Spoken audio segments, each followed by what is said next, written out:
Bismillahirrahmanirrahim. Assalamualaikum warahmatullahi wabarakatuh. Pada video kali ini saya akan menjelaskan materi radioterapi untuk materi yang terakhir, yaitu tentang brachyterapi. Oke, pendahuluan, kita semua tahu bahwa berdasarkan penempatan sumber radioterapi itu dibagi menjadi dua, radiasi eksternal dan brachyterapi. Kalau radiasi eksternal, dari kata eksternal kita tahu bahwasanya sumber radiasinya ditempatkan di luar tubuh. Nah, ini ada pembagiannya berdasarkan sumber radiasi yang digunakan, ada foton, elektron, maupun proton. Nah, sedangkan yang kita bahas pada materi hari ini yaitu brachyterapi, yakni mendekatkan sumber radiasi pada atau tepat di dalam target, dalam hal ini kanker. Nah, contoh gambarnya alatnya seperti ini. Kemudian untuk brachyterapi itu sendiri dibagi menjadi dua berdasarkan laju dosis radiasi. Ada istilah LDR. LDR ini bukan long distance relation ya, tapi LDR ini adalah low dose rate atau laju dosis rendah, antara 0,4 sampai 2 gray per jam.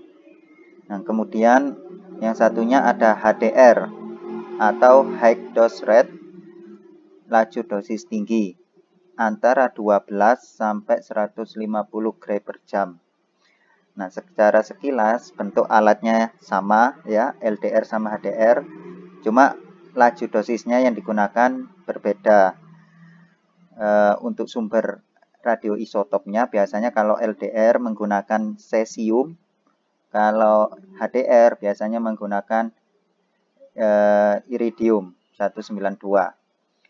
Nah, pemilihan antara LDR dan HDR ini tergantung dari respon biologis tumor dan juga jaringan normal di sekitarnya.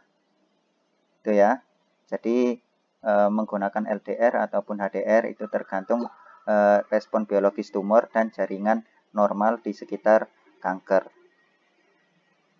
Nah, kemudian ada keuntungan dan kekurangan dari penggunaan HDR. Jadi kalau keuntungan penggunaan HDR, optimisasi. Jadi penggunaannya itu lebih maksimal. Jadi dengan brachyterapi HDR, maka dapat dimungkinkan optimalisasi dengan planning yang tepat. Jadi syaratnya memang harus planning yang tepat karena menggunakan teknologi tinggi. Kemudian dari segi waktu, durasi terapi HDR memang relatif lebih singkat dibandingkan LDR. Nah, kaitannya dengan pasien, jadi pasien bisa rawat jalan, jadi tidak mengharuskan pasien itu rawat inap. Kemudian keuntungan selanjutnya, prosedur intraoperatif. Maksudnya brachyterapi HDR itu memungkinkan dilakukannya brachyterapi intraoperatif. Maksud dari intraoperatif itu adalah brachyterapi yang dibarengkan ya, atau yang dibarengkan dengan operasi. Jadi bisa bersamaan dengan operasi. Kemudian manfaat selanjutnya itu keamanan radiasi karena teknologi tinggi yang digunakan dalam HDR yaitu menggunakan metode afterloading. Afterloading ini metode jarak jauh. Jadi operator mengendalikan sumber radiasi brachyterapi itu dari jarak jauh. Nah, sedangkan kekurangan dari penggunaan HDR yaitu radiobiologi, maksudnya dibandingkan dengan LDR, maka terapi HDR memberikan rasio terapeutik lebih buruk. Jadi memang karena laju dosisnya tinggi, maka memungkinkan terjadinya rasio terapeutik yang lebih buruk. Kemudian kekurangannya yaitu bahaya kesalahan karena prosedur yang lebih kompleks ya. Sekali lagi teknologi yang lebih modern dari penggunaan brachyterapi jenis HDR itu meningkatkan kemungkinan terjadinya kesalahan dalam pemberian terapi dengan HDR. Kecelakaan radiasi lah istilahnya.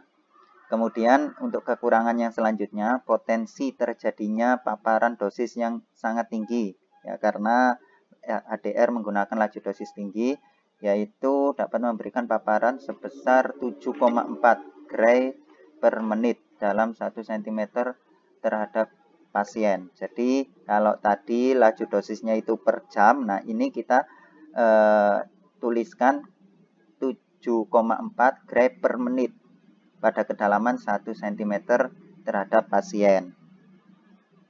Nah, dari kelebihan dan kekurangan antara HDR dan LDR, maka dikembangkanlah teknologi terkini, yaitu dengan nama PDR, Pulsed Dose Rate, atau laju dosis berbentuk pulsa.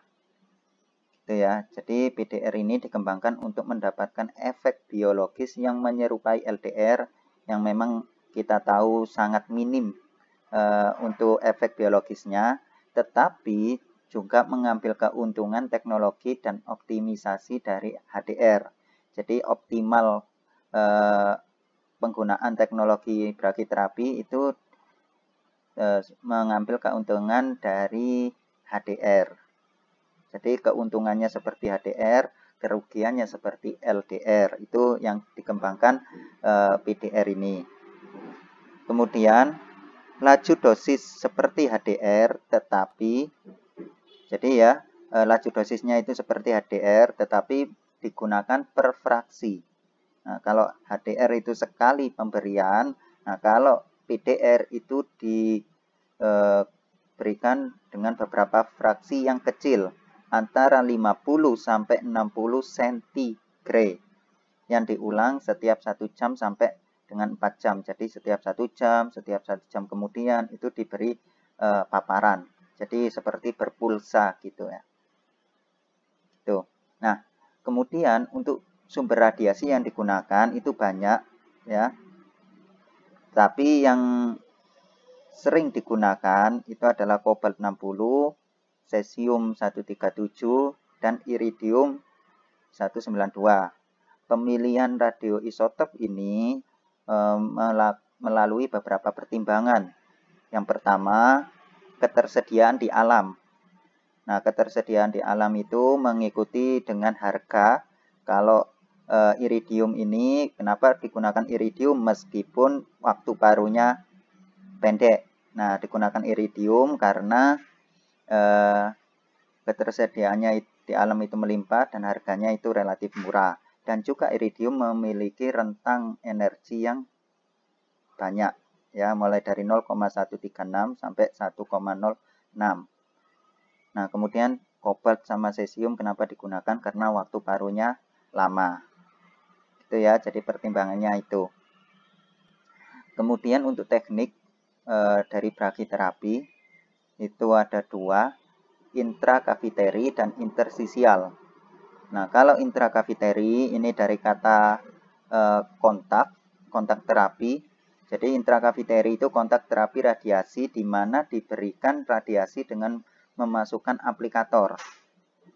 Aplikator itu semacam pipa kecil ya, yang digunakan sebagai jalan masuknya sumber radioaktif melalui lumen yang kemudian akan diisi dengan sumber radioaktif. Nah, teknik intrakaviteri ini sering digunakan pada laju dosis tinggi atau HDR.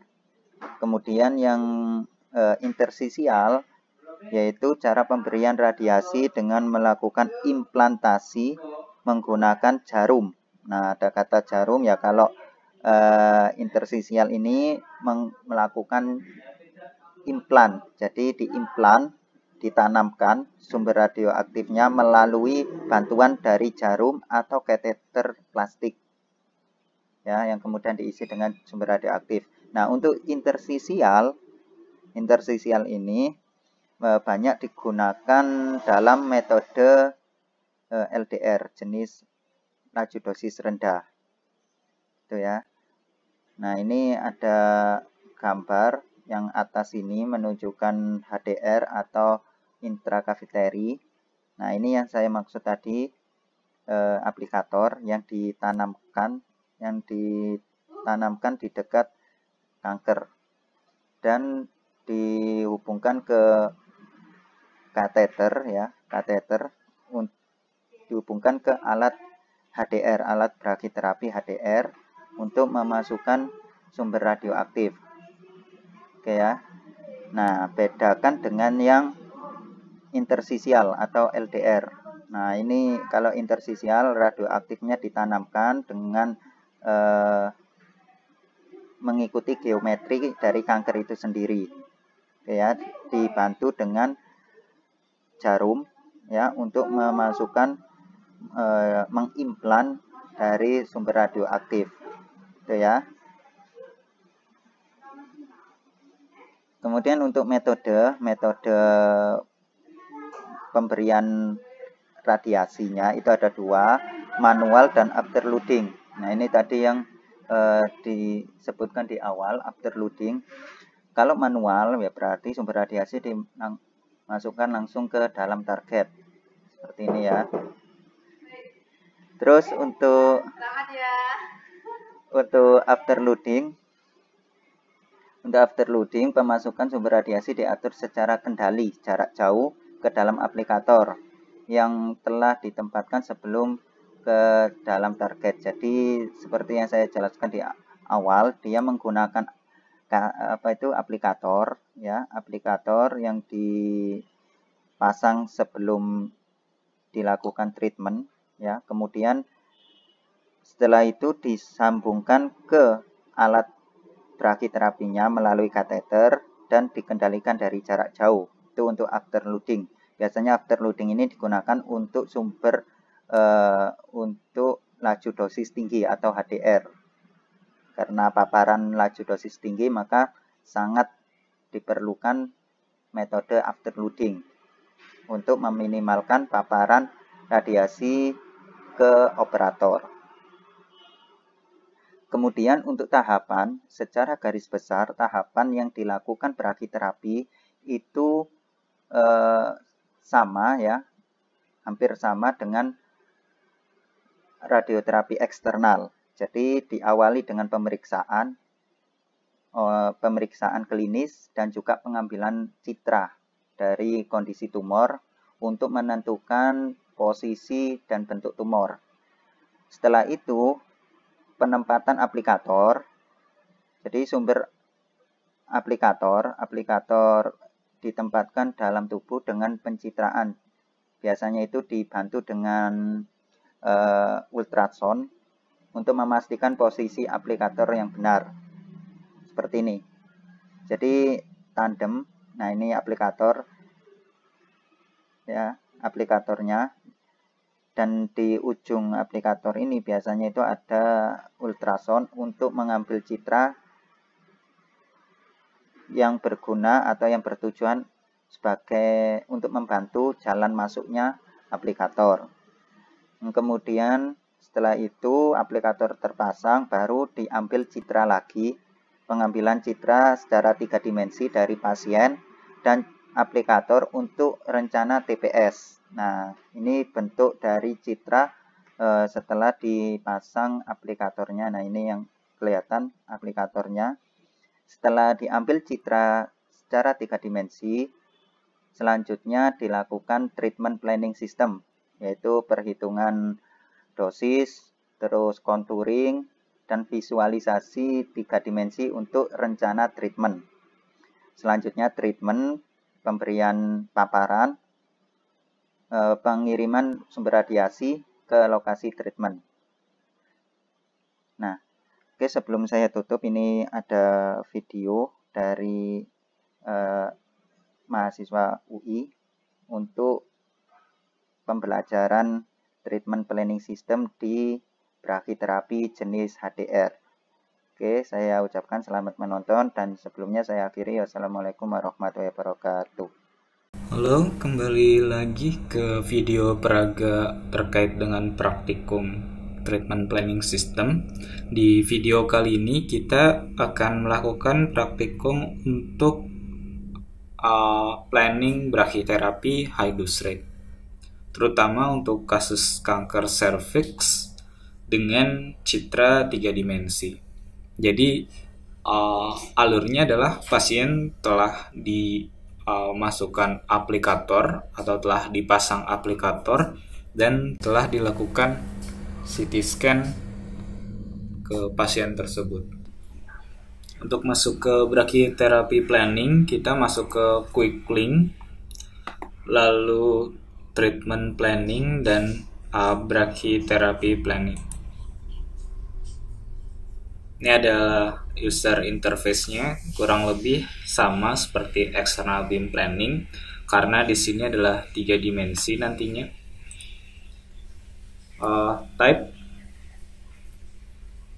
untuk pasien brachy.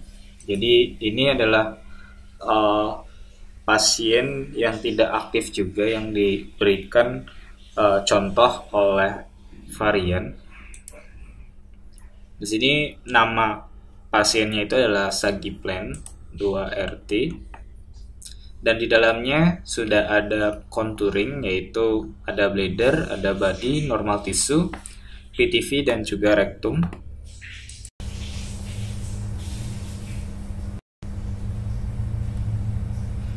Nah, kita bisa melihat secara transversal, frontal, dan juga sagittal.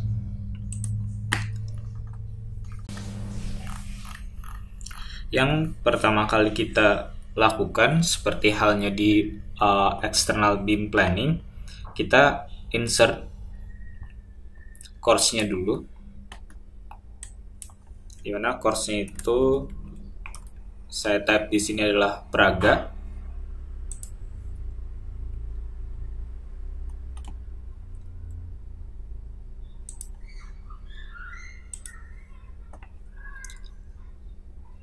Lalu insert new plan, masukkan ke course Praga,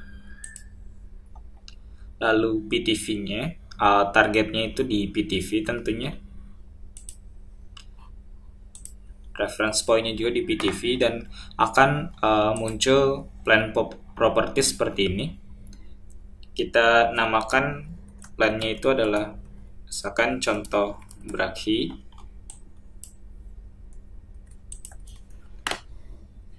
Dengan target volume-nya di PTV, tekniknya di sini kita masukkan intrakaviter. Lalu dosis per fraksi ini harusnya dari dokter onkologi radiasi. Di sini saya contohkan misal 4 Gray.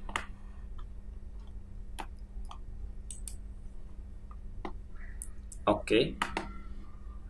Kemudian yang kedua adalah kita harus melihat di mana letak aplikator dari citra planning ini. Kita bisa scroll atau di sini bisa terlihat. Nah, mungkin teman-teman bisa lihat di sini ada 3 titik dan juga ada 3 bulatan putih.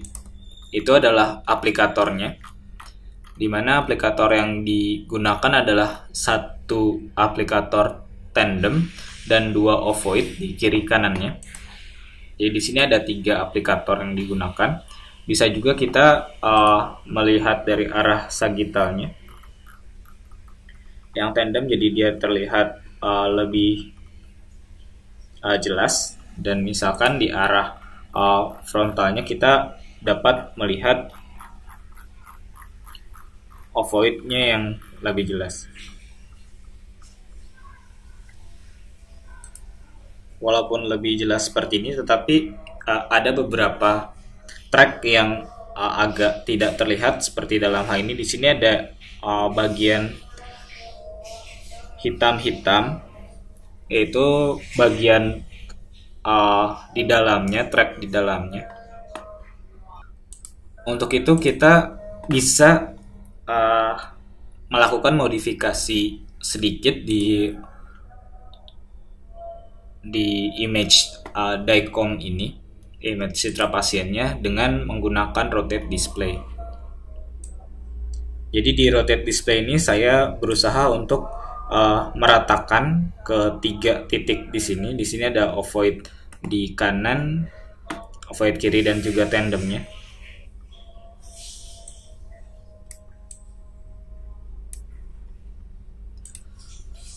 Tujuan untuk merotate sebenarnya agar misalkan di sini saya ingin melihat track dari track dari tandem yang lebih baik, dan juga di arah di sini track untuk ovoid kiri dan ovoid kanan lebih baik.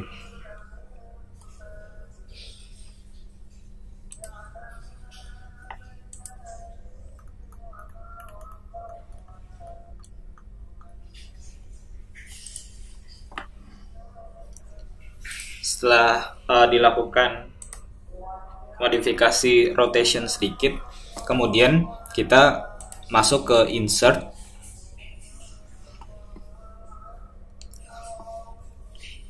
lalu aplikator. Ini adalah ID aplikatornya. Misalkan saya tulis yang pertama adalah aplikator tandemnya, channelnya nomor 1. Jadi di brachytherapy high dose rate biasanya ada channel dari 1 sampai 18 atau 20. Sini terkait dengan afterloadernya, di sini adalah ID-nya varian 5mm. Dan ini adalah spesifikasinya. Dan dead space untuk varian 5mm tentu saja 5 mm ya, atau 0,5 cm. Saya akan bermain di sagittal karena tracknya terlihat lebih jelas di sini. Saya klik dari yang ujung. Dan di sini ada seperti tanda panah, artinya nanti si source-nya akan bergerak sepanjang gambaran biru ini.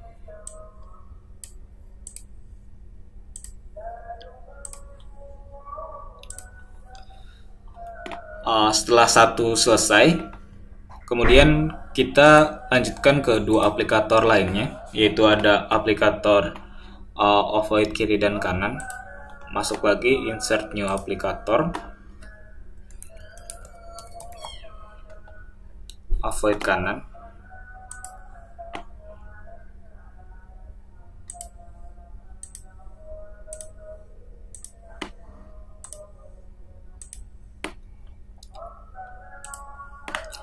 Lalu insert satu lagi.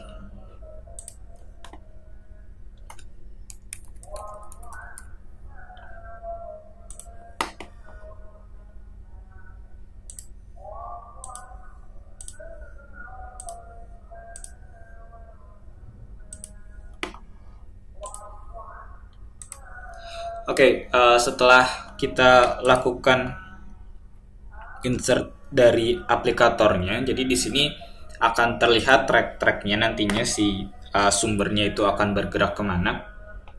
Kemudian kita tentukan dual position. Jadi dual position adalah di mana nantinya si sumber itu akan berhenti. Itu bisa kita lakukan di sini, fit source position inside the structure. Jadi posisi sumbernya kita akan tempatkan dia hanya di dalam strukturnya saja, atau bisa diklik di sini, bisa juga ke planning, lalu aplikator fit source insert structure. Lalu saya mau fitkan semua aplikatornya, berarti tiga aplikator yang telah digambar tadi. Dan di sini teman-teman bisa lihat bahwa ada kotak-kotak berwarna pink. Di sini adalah posisinya nantinya. Jadi si sumbernya akan berada di posisi ini. Tetapi apakah di setiap posisi dia akan memaparkan radiasi, itu tergantung dari planning kita.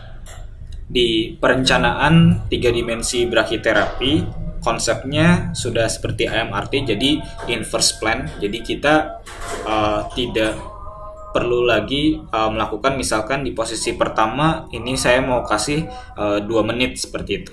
Tapi biarkan komputer yang melakukan dual time-nya seperti itu. Caranya adalah masuk ke planning, kita masuk ke modify dose, lalu masuk ke volume optimization.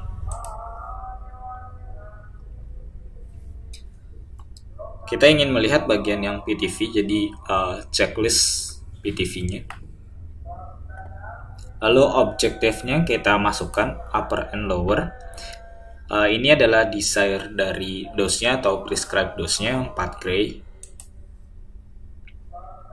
Oke, di sini adalah dia membuat seperti ini ya secara default. Bisa juga kita ubah-ubah. Misalkan ingin mengikuti ICRU, yaitu dosisnya dari 9, lowernya dari 95% sampai uppernya itu di 107%. Dengan volume yang 95% itu misalkan 100, kemudian 107-nya itu nggak boleh 0. Walaupun sorry, ini harusnya masuknya di volume ini ya, 100% maksudnya. 100%. Jadi bisa terlihat di sini adalah 100% dan di sini 0% volume. Setelah itu lakukan optimize.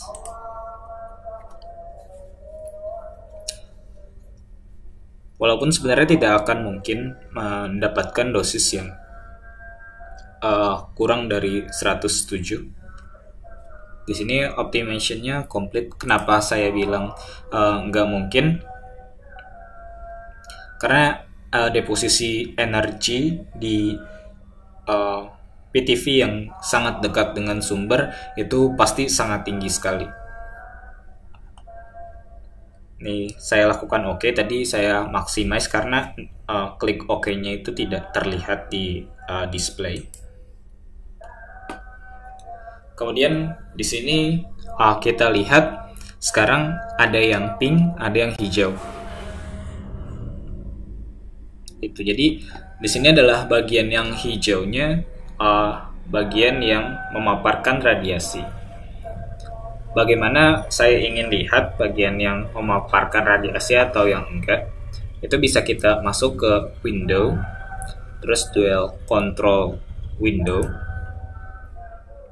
Nah, di sini dia memperlihatkan tandem dengan posisinya, dan juga di sini adalah untuk waktunya. Jadi di sini memberikan 0 second, 0 second, 0 second. Di sini udah memberikan 107,8 second. Misalkan teman-teman bisa lihat perubahan jadinya pada saat saya masukkan scan di sini, di bagian kotak ini akan jadi berwarna merah.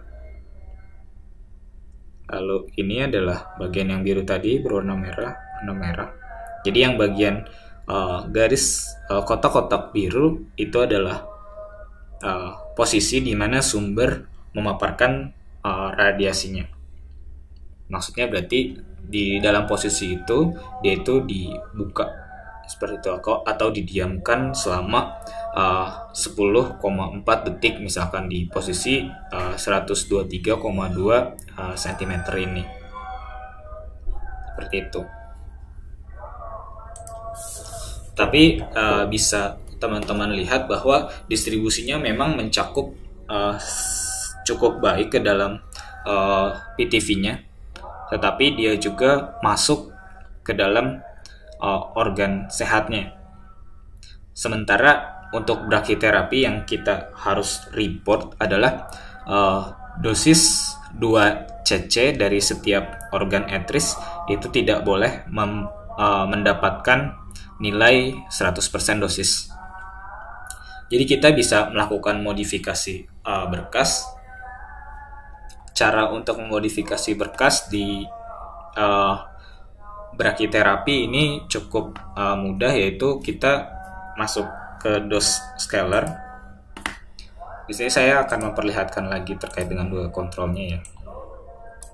Masuk ke dose scaler, terus lakukan kontrol plus drag-nya. Jadi harus dilakukan dengan menekan kontrol. Sini kita bisa meng-scale. Kalau misalkan melakukan scaling, tetap hanya di bagian itu saja. Maksud saya dia bisa dilihat, yaitu waktunya itu akan mengurang. Di sini waktunya bertambah, tetapi di bagian dual position yang lain tetap bernilai 0. Lalu apabila saya kurangin seperti ini, seperti tadi, di bagian sebelah sini itu kan jadi cold spot atau tidak terkena radiasi. Kita bisa lakukan yang kedua adalah dose shaper. Perlu juga menekan kontrolnya. Jadi dia akan membentuk berkas.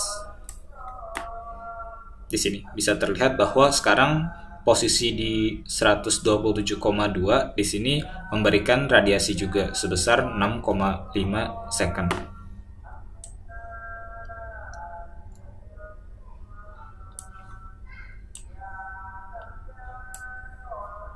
Tentu saja ini apabila saya ingin geser ke arah kiri, jadi yang sebelah kanannya pun akan tetap membesar karena sumber brachytherapy itu menyebarnya secara radial ke segala arah.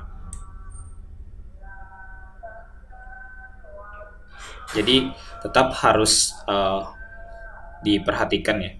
Ini bisa seperti ini karena sebenarnya di bagian tandemnya itu tidak berubah, tetapi waktu penyinaran di bagian ovoid kiri dan kanannya itu berubah sehingga dia bisa ter-shape sebelah sini dengan yang di sebelah kirinya ini itu tidak terlalu berpengaruh. Misal saya setelah selesai melakukan optimasi di sini, saya bisa melihat DVH-nya. Klik di bagian dose statistik. Tentunya kita ingin melihat PTV, rectum dan juga bladdernya. Di sini PTV yang saya peroleh untuk dosis prescribed 4 gray, dia itu hanya 50 volume, 50% volume yang terkena. Sebenarnya menurut ICRU 38 karena brachytherapy untuk cervix adalah booster biasanya, booster dengan external beam planning, sehingga yang harus di-report adalah dosis dari external beam planningnya ditambah dengan dosis brachyterapinya sebesar 60 gray. Apakah dosisnya itu mencakupi dosis tambahan antara external beam planning dan juga brachyterapinya itu mencakupi 60 gray atau tidak. Tetapi untuk reporting di brachytherapy untuk PTV biasanya juga dilakukan di dosis 95%-nya dan juga dosis di 90%. Jadi di sini karena 4 ini kita jadinya di praktikum kali ini kita report saja di dosis di 100%-nya dapat berapa volume, lalu dosis di 95% dapat berapa volumenya, dan di 90% dapat berapa. Yang perlu diperhatikan di sini adalah di organ sehatnya. Itu lagi-lagi saya bisa masuk ke klik kanan di bagian tabelnya, view column. Saya close dulu. Yaitu kita bisa tampakkan dosis di 2 cc dari setiap organ.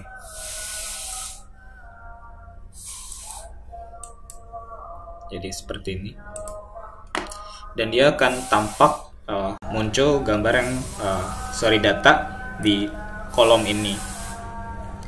Yang kita perhatikan adalah di bladder dan juga di rectum, dimana yang kita inginkan adalah 2 cc di rectum dan juga di bladder itu tidak boleh sampai 100%. Sedangkan di sini masih terkena